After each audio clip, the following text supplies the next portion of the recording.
दोस्तों मेरे गुलाब के इस ब्रांच पर आप देखिए कितनी कलियां आ रखी है। इधर इस ब्रांच पर भी आप देखिए कितनी सारी कलियां बनी हुई है और उतने ही फूल खिले हुए हैं।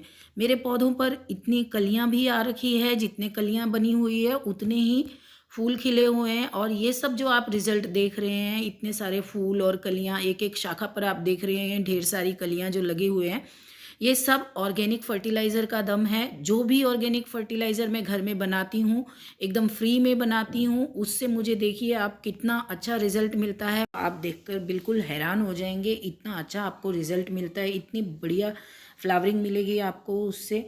ये देखिए कितने बड़े बड़े फूलों के साइज़ हैं और कितने बढ़िया फूल लग रहे हैं। और फूल तो आप देख पा रहे हैं कि कितनी सारी कलियां भी आ रही है और मेरे पौधे पर लगातार मुझे इतने सारे फूल भी मिल रहे हैं। और अभी फरवरी मार्च में इन फूलों के खिलने का सीज़न आ रहा है, तो अभी तो इन पौधों में और बम्पर फ्लावरिंग होगी। आप साइज़ देखिए, पूरा मेरा हाथ भर गया, इतना बड़ा बड़ा है।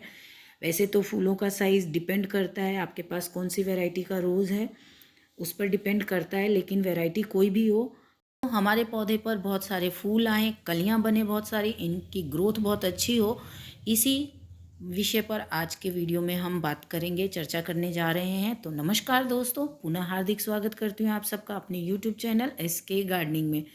दोस्तों, आपके पास किसी भी प्रकार की वैरायटी हो गुलाब की, चाहे छोटी वैरायटी हो, चाहे बड़े वाले हैं, चाहे इस तरह के मेरे पास जो आप देख रहे हैं ये इंग्लिश रोज है, आपके पास जो भी प्रकार की वैरायटी है, इनमें ढेर सारी इस तरह कलियां बने हैं और इतने बढ़िया साइज़ आपको फूलों के चाहिए, तो आपको अपने पौधे के विकास पर बहुत काम करना पड़ेगा। और विकास पर यदि आपने काम किया तो आपका पौधा आपको बहुत अच्छा रिजल्ट देगा। और ये सब आप बहुत आसानी से कर सकते हैं घर में, एकदम सिंपल घरेलू जो हम फर्टिलाइज़र्स बनाते हैं उसके रेगुलर उपयोग से ये सब आप आसानी से कर सकते हैं। आप इतना अच्छा रिजल्ट प्राप्त कर सकते हैं। दोस्तों, हम वीडियो में आगे बढ़े उससे पहले मैं आपसे एक चीज़ साझा करना चाहूँगी कि आप जैसा कि देख पा रहे हैं कि मेरे इस पौधे पर बहुत अच्छे फ्लावरिंग हो रही है, बहुत अच्छी कलियां आ रही है और ये रिज़ल्ट बहुत अच्छा है वैसे तो, लेकिन फिर भी मुझे कहीं ना कहीं कुछ कमी लग रही है। क्योंकि जैसा कि हर बार मैं अपने पौधे की केयर करती हूँ, इनकी ग्रोथ का ध्यान रखती हूँ, इस बार नहीं रख पाई, ना ही मैं इनको कंपोस्ट दे पाई हूँ। मैंने अपने पिछले वीडियो में आपको बताया था कि देखिए ये मैंने अभी अपने पौधों का टेम्पररी अरेंजमेंट कर रखा है, मैंने अपने नेबर के छत पे ये सब रखा है। आप देख पा रहे हैं, इधर देखिए ये मेरा घर है और इसके ऊपर का फ्लोर अभी कंस्ट्रक्ट हो रहा है। सिंगल फ्लोर हाउस था मेरा, अभी इस पे और फ्लोर्स बना रही हूँ। तो मैंने तब तक इस तरह से देखिए अपने पड़ोसी के छत का उपयोग किया है, थोड़े बहुत ही पौधे लगा रखे हैं तो एडजस्ट किया है। तो उस हिसाब से मैं अभी अपने पौधों का कुछ भी केयर नहीं कर पा रही हूँ। दिसंबर में इन सबको मैंने शिफ्ट किया है और इनमें उसके बाद मैंने ना किसी प्रकार का कोई कंपोस्ट दिया है, कुछ भी नहीं दिया है, केवल पानी दे रही हूँ। और सर्दी है तो पानी भी 3-4 दिन में एक बार आना होता है छत पर, और बस लिक्विड फर्टिलाइज़र मैं देती हूँ।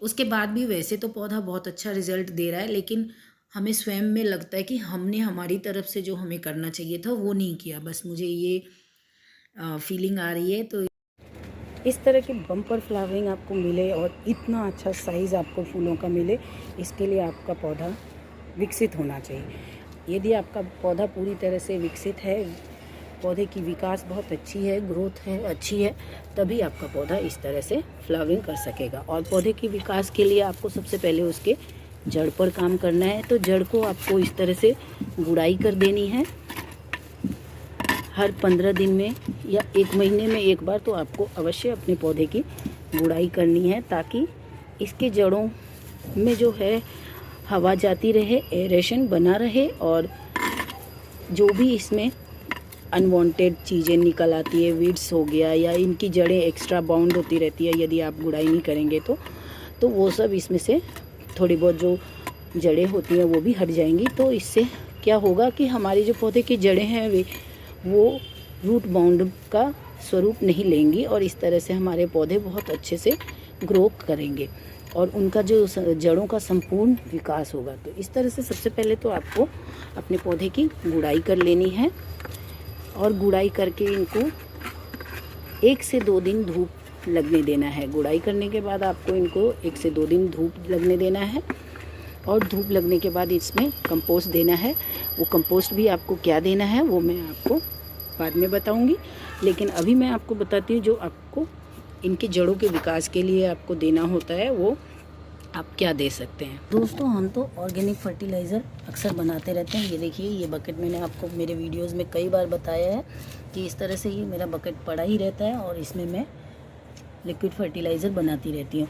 तो पौधों के जड़ों के विकास के लिए जो हमें सबसे अधिक आवश्यक चीज़ें हैं वो देखिए, ये प्याज और लहसुन दोनों के छिलके आप इसमें देख पा रहे हैं। प्याज भी है और लहसुन, इन दोनों के छिलके हैं। और साथ में आप, अगर आपके पौधे की ग्रोथ बहुत अच्छी है और आपको फ्लावरिंग पे ज़्यादा काम करना है तो आप इसमें अधिक से अधिक मात्रा में केलों का छिलका मिलाइए। तो ये आपको हर 10 दिन या 15 दिन पर डालना है। बहुत सारे लिक्विड फर्टिलाइज़र बना सकते हैं, आपके पास जिस चीज़ की भी उपलब्धता होती है जिस समय आप वो डाल दीजिए। मैं अक्सर इसमें केले के छिलके और प्याज लहसुन के छिलके, ये 2 चीज़ का कंपोस्ट अक्सर बनाती ही रहती हूँ।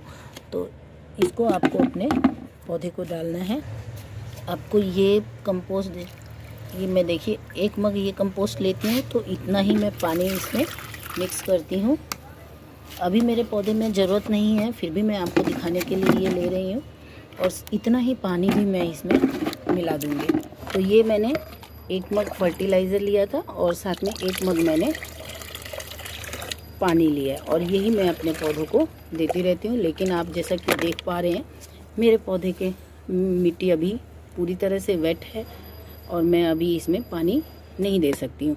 तो इस तरह से आपको और अपने हर पौधे को उसकी आवश्यकता अनुसार आप 1-1 मग 1.5 मग फर्टिलाइज़र वाला पानी दे सकते हैं। अभी जैसे कि मेरे पौधे की ग्रोथ है और फ्लावरिंग का टाइम है तो मैं इस समय प्याज के छिलके और केले के छिलके का खाद देती हूँ। जब आपको पौधे की ग्रोथ करनी है उसमें लहसुन डाल दीजिए और उसके अलावा आप सरसों की खली का बना सकते हैं, सरसों की खली की खाद आप दे सकते हैं। इसके अलावा वो मैं आपको आगे बताती हूँ, सरसों की खली का खाद आपको देना है।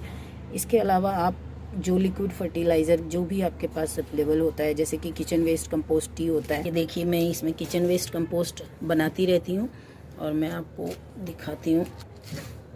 ये देखिए नीचे ये इस मटके में किचन वेस्ट कंपोस्ट का टी निकलता रहता है। जो भी वो जो किचन वेस्ट का पानी निकलता है उस पानी को आप नॉर्मल पानी में डाइल्यूट करके वो दे सकते हैं आप। या फिर ये देखिए, ये है बनाना पील बायो एंजाइम्स, केले के छिलके का मैंने बायो एंजाइम्स बना रखा है। देखिए ये मट्ठा है, ये मैं बनाती रहती हूँ अपने दही का, खट्टी दही करके इसका वो लिक्विड फर्टिलाइज़र बनाती रहती हूँ और इसका उपयोग आप अपने किसी भी फूल वाले सब्जी वाले पौधे पर करेंगे तो आपको बहुत अच्छा रिजल्ट मिलेगा। तो ये सब आपको ऑर्गेनिक फर्टिलाइज़र बनाते रहना है और इन फर्टिलाइज़र का हर 10 से 15 दिन पर अपने पौधों पर उपयोग करना है, जैसे आपके पौधे की रिक्वायरमेंट हो। जैसे कि मैं आपको दिखाऊं, इधर देखेंगे आप तो ये मैंने लौकी का पौधा लगा रखा है, ये देखिए। और लौकी में आप सब जानते हैं कि लौकी में दही के या छाछ से बना खाद का कितना अच्छा रिज़ल्ट होता है। तो अभी देखिए मेरा पौधा फ्रूटिंग के स्टेज पर आ गया है। ये देखिए, इनमें आपको दिख रही हैं फ्रूटिंग और ये फ्लावरिंग शुरू हो गई है। और ये पौधा देखिए, बस अभी 2 फीट का पौधा है बस इसमें। तो इसमें इस समय मैं दही से बने हुए छाछ या दही से बने हुए खाद का उपयोग करूँगी। और दही के खाद का उपयोग आप किसी भी फ्लावरिंग प्लांट पर करेंगे। देखिए, आप किसी भी फ्लावरिंग प्लांट पर करेंगे तो आपको उसका बहुत ही अच्छा रिज़ल्ट मिलेगा। ये देखिए, निगंधा गर्मी का फूल होता है, लेकिन आप देख पा रहे हैं मुझे अभी भी इसमें लगातार पूरे साल इसमें इस तरह से मिलती ही रहती है, रिज़ल्ट मिलता रहता है। इतने अच्छे फ्लावर खिलते ही रहते हैं। तो आप देख पा रहे हैं कि कितना अच्छा रिज़ल्ट है। ये सब मैं केवल ऑर्गेनिक जो यूज़ करते हैं। आप देखिए, ये मेरे मलबरी, आप इनकी फ्रूटिंग देखिए,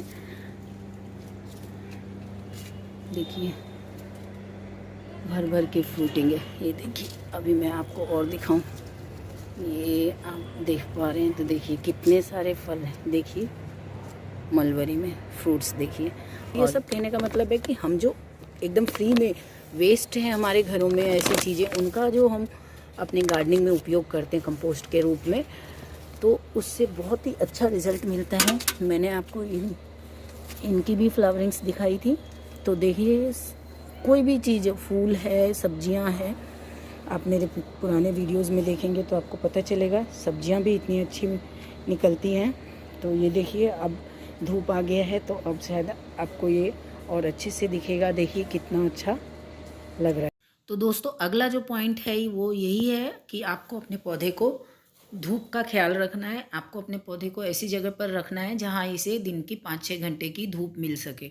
मेरे पौधे को वैसे तो इतनी धूप नहीं मिल पा रही है, लेकिन आपको अपने पौधे को धूप की जगह पर ही रखना है। और इसके बाद आपको जो इस तरह से पुराने फूल हो जाते हैं, इनकी प्रूनिंग कर देनी है। देखिए, इस तरह से आपको प्रूनिंग कर लेनी है। और फरवरी मार्च में आपके गुलाब में बहुत भर भर के फूल आएंगे, कलियां बनेंगी, तो आपको बहुत ही लाइट प्रूनिंग करनी है इस समय हार्ड प्रूनिंग आपको नहीं करनी है, केवल बहुत ही लाइट प्रूनिंग करनी है। और इन फूलों को भी आप प्रून करके फूल निकालेंगे, इन फूलों को आप अपने कंपोस्ट बिन में रख दीजिए, या तो आप जो लिक्विड फर्टिलाइज़र बना रहे हैं उसमें आप रख सकते हैं। लाइट प्रूनिंग करने से इसमें जल्दी से न्यू शूट्स आ जाएंगी, और न्यू शूट्स आएंगी तो उनमें बहुत सारे कलियां बनेंगी और बहुत अधिक मात्रा में फूल खिलेंगे। तो आपको अभी अपने पौधे की लाइट प्रूनिंग करनी है। और प्रूनिंग के बाद ये हमारा ग्राफ्टिंग का पोर्शन है। यदि इसके नीचे जो नई बेसिल शूट्स बनती है, नए नए शूट्स आते हैं, ये सकर्स होते हैं, उनको आपको निकाल देना है। मेरे पौधे में आपको एक भी सकर्स नहीं दिखेंगे, क्योंकि मैं उनको नहीं रहने देती हूँ, वो कोई काम की नहीं है। ये देखिए, ये ग्राफ्टिंग का पार्ट जो होता है, यहाँ से ग्राफ्टिंग है इस पौधे की, तो यहाँ ग्राफ्टिंग का पार्ट जो है, यहाँ अगर कोई भी नया शूट्स आता है उसे आप हटा देंगे। ग्राफ्टिंग के ऊपर की शूट्स को ही आपको रखना है। और इधर आप देख रहे हैं, तो ये मैंने कटिंग से ग्रो किया है और इसमें ऐसा कोई समस्या नहीं होती है। और अभी जैसे कि सर्दी का मौसम चल रहा है, तो पानी का आपको बहुत बहुत ध्यान रखना है। जब तक आपका पौधा, देखिए मुझे वीडियो बना के आपको दिखाना है, फिर भी मेरे पौधे में मुझे पता है कि ये देखिए पानी की आवश्यकता नहीं है, तो मैं अभी पानी नहीं दूंगी। यदि आपने ओवर वाटरिंग अपने पौधे की कर दी, गुलाब के पौधे बहुत सेंसिटिव होते हैं, यदि इन्हें ओवर वाटरिंग कर दिया तो इनकी जो जड़ें हैं वो गल जाएंगी, रूट रॉट हो जाता है, जिससे आपका पूरा पौधा खराब हो जाएगा। तो आपको इस बात का बहुत ही ज्यादा ध्यान रखना है। इसके बाद आपको लिक्विड फर्टिलाइजर में इतने तरह के लिक्विड फर्टिलाइजर मैंने बताए, लेकिन यदि आपका पौधा, जैसा कि अभी ये मेरा पौधा छोटा है, इसकी ग्रोथ करनी है और इनमें बहुत सारी शाखाएं लानी है मुझे, तो इसके लिए ये देखिए, ये है सरसों की खली। आप सब जानते होंगे। तो बस ये एक टुकड़ा सरसों की खली आपके एक प्लांट के लिए बहुत है। तो सरसों की खली का खाद आपको कैसे बनाना है और कैसे उपयोग करना है, इसके बारे में भी वीडियो मेरे चैनल पर उपलब्ध है, तो आप वो भी देख सकते हैं जाकर के। तो मैं अभी आपको शॉर्ट में बता रही हूँ कि आपको यदि इंस्टेंट में, मतलब आपको बहुत सारा नहीं बनाना है, थोड़ा थोड़ा बनाना है, तो आप इतना टुकड़ा लीजिए, 1 लीटर पानी में डालिए और उसे 4 से 5 दिन छोड़ दीजिए, और फिर वो आप अपने पौधे में डाल दीजिए। और अगर आप अधिक मात्रा में सरसों की खली का खाद बनाकर रखते हैं, जैसे कि 50 ग्राम या 100 ग्राम सरसों की खली का आप खाद बनाते हैं, तो आपको 1 से 2 लीटर में बनाना पड़ेगा। और 3 से 4 दिन रखने के बाद वो फर्मेंट हो जाएगा। उसके बाद आप जो फर्टिलाइज़र लेंगे, 1 मग अगर आपने फर्टिलाइज़र लिया तो उसका 4 से 5 गुना पानी आपको उसमें मिलाना है, और उसको अच्छे से डाइल्यूट करके फिर आपको अपने पौधों को देना है। और दोस्तों, अंत में मैं आप सबसे एक बहुत ही महत्वपूर्ण टिप साझा कर रही हूँ, जो कि ये कि जितनी भी आप लिक्विड फर्टिलाइज़र उपयोग में लाते हैं, सरसों की खली से बना के लिक्विड फर्टिलाइज़र लेते हैं, या केले के छिलके और प्याज के छिलके से जो भी हम लिक्विड फर्टिलाइज़र बनाते हैं, या छाछ, दही, मट्ठे का जो बनाते हैं, वो सब बहुत ही पावरफुल लिक्विड फर्टिलाइज़र है, अपने आप में बहुत पावरफुल लिक्विड फर्टिलाइज़र है। लेकिन पावरफुल होने के साथ साथ वो संपूर्ण फर्टिलाइज़र नहीं है। आपको ये समझना होगा, आपके पौधे की रिक्वायरमेंट जो है वो, जब तक आप उसमें सॉलिड खाद जैसे कि गोबर की खाद या वर्मी कंपोस्ट नहीं देंगे, तब तक ये लिक्विड फर्टिलाइज़र जो है वो आपको उतना अच्छा रिज़ल्ट नहीं देगा। तो हर महीने में एक बार आपको अपने पौधों को सॉलिड फर्टिलाइज़र देना ही देना है। इसके लिए सबसे बेस्ट जो खाद है वो गोबर की खाद है, क्योंकि वो बहुत ही आसानी से और बहुत ही सस्ते में हमें मिल जाता है। तो गोबर की खाद ले सकते हैं, और गोबर की खाद यदि आपके पास नहीं है तो वर्मी कंपोस्ट भी आप ले सकते हैं। गोबर की सड़ी हुई खाद यदि हमारे पास नहीं होता है तो हम ये इस तरह वर्मी कंपोस्ट ले सकते हैं। और आप देख रहे हैं अभी मेरे घर का कंस्ट्रक्शन का काम चल रहा है, तो मेरे पास तो बिल्कुल भी किसी प्रकार का कोई खाद नहीं है। गोबर की खाद वगैरह रखने के लिए मुझे थोड़ा अभी सम जगह वगैरह नहीं मिल रहा है, दूसरे के छत पे हम बहुत कुछ नहीं रख सकते। तो इस तरह से ये छोटे छोटे से जो वर्मी कंपोस्ट के पैकेट्स आते हैं या गोबर के खाद के पैकेट्स आते हैं, मैं बस वही लेके आती हूँ, 1-1 केजी 2-2 केजी वाला, और अपने पौधों को देती हूँ। तो ये देखिए, ये आप इस तरह से गोबर की सड़ी हुई खाद मिल जाए तो वो ले लीजिए, नहीं तो वर्मी कंपोस्ट ले लीजिए। उसके अलावा एकदम फ्री में जो हमारे घर में बहुत उपलब्ध है, और अभी तो ठंड है तो वुड ऐश आपको बहुत ही आसानी से कहीं से भी मिल जाएगा, और नहीं मिलता है तो आप लकड़ियों को जला के इसे आप स्वयं से इसे प्राप्त कर सकते हैं। और ये वुड ऐश हमारे हर प्रकार के पौधों के लिए बहुत ही फ़ायदेमंद होता है, लाभदायक है।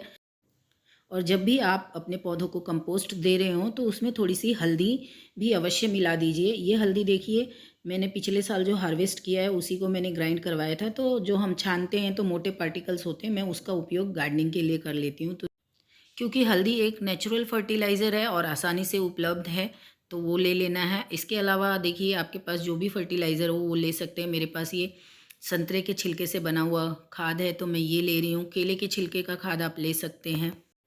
और फिर सब खाद को अच्छे से मिक्स करके अपने गमले की गुड़ाई करनी है। गुड़ाई करने के बाद ये खाद आपको दे देना है।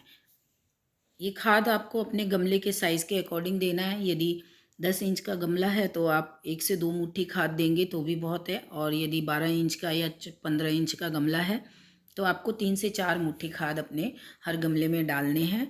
और उसके बाद आप मिट्टी को ऊपर से अच्छे से कवर कर दीजिए, जो भी मिट्टी की गुड़ाई की है या आपने निकाला है। उसके बाद आपको खाद देने के बाद फिर मिट्टी से वापस उन्हें ढक देना है।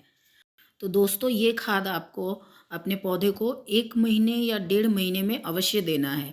ये आप देंगे एक बार अपने पौधे को 1 से 1.5 महीने में, तो उसके बाद आपको कुछ भी एक्स्ट्रा देने की आवश्यकता नहीं है। बस आप ये लिक्विड फर्टिलाइज़र देते रहिए और इस तरह से ढेरों फूल प्राप्त करते रहिए। बहुत आसानी से आप इनको प्राप्त कर सकते हैं। इन फूलों को प्राप्त करने के लिए लोग बहुत पैसे खर्च करते हैं, लेकिन आप बिल्कुल फ्री में इस तरह से ढेर सारे फूल प्राप्त कर सकते हैं। तो बस आज के वीडियो में इतना ही।